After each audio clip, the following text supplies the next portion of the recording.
Bonjour éclaireur Pro-Vérité, bonjour à tous mes condisciples de la valeureuse classe éclaireur Pro-Vérité. Mon édito aujourd'hui a pour titre « Ce père, ce fils et moi, la femme ». Est-ce parce qu'un homme est muni d'un gène masculin pour que cela suffise pour qu'il soit un bon père? En tout cas, l'homme dont il est question ici n'en est un que de nom. A-t-il été capable d'inculquer des valeurs morales à ses propres enfants?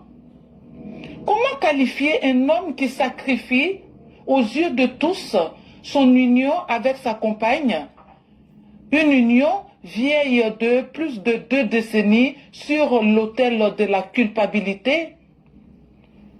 Dites-moi où cet homme a fait montre d'un moindre savoir-faire dans tout ce qu'il a entrepris dans sa vie. Il était censé être enseignant, mais il a refusé d'exercer ce beau métier. Président de la République, par chance pour lui, il a décousu le tissu social du pays et contribué à la fuite des capitaux. L'usine de chocolat américaine, le cadeau de 2 milliards fait à Chirac en sont des exemples éloquents de cette absurdité qui marque chacune de ses actions. Gâteux, il est en train de se révéler dans une histoire qui risque de noircir son nom déjà crasseux. Son fils, cet ignorant, un tonneau vide, s'est pris pour un vaillant soldat. Il a pris pour l'habitude de cracher dans la soupe dont il s'abreuve lui-même.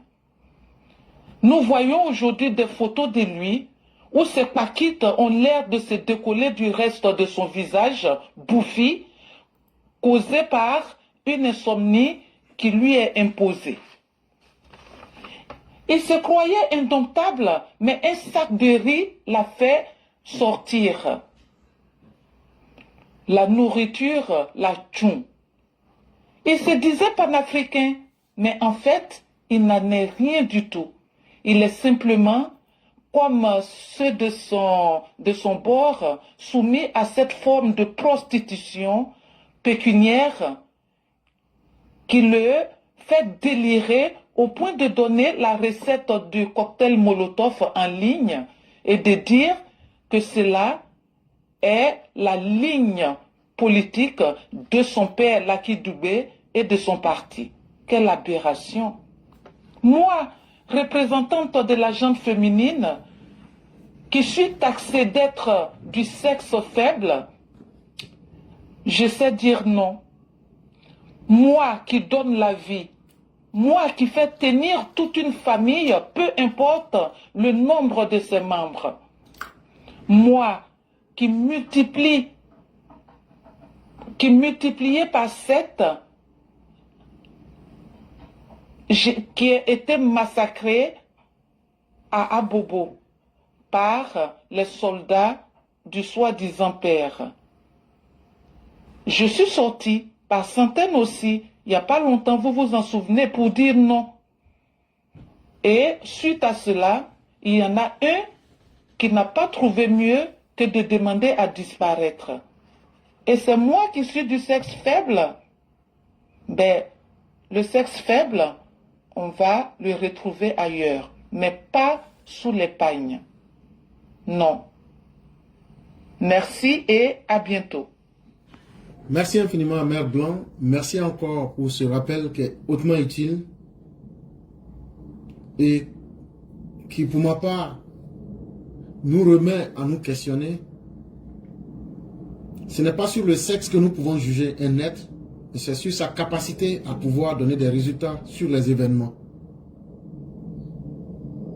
Et vouloir définir une personne par le sexe, c'est un jugement par anticipation. Et malheureusement, beaucoup ne l'ont pas compris.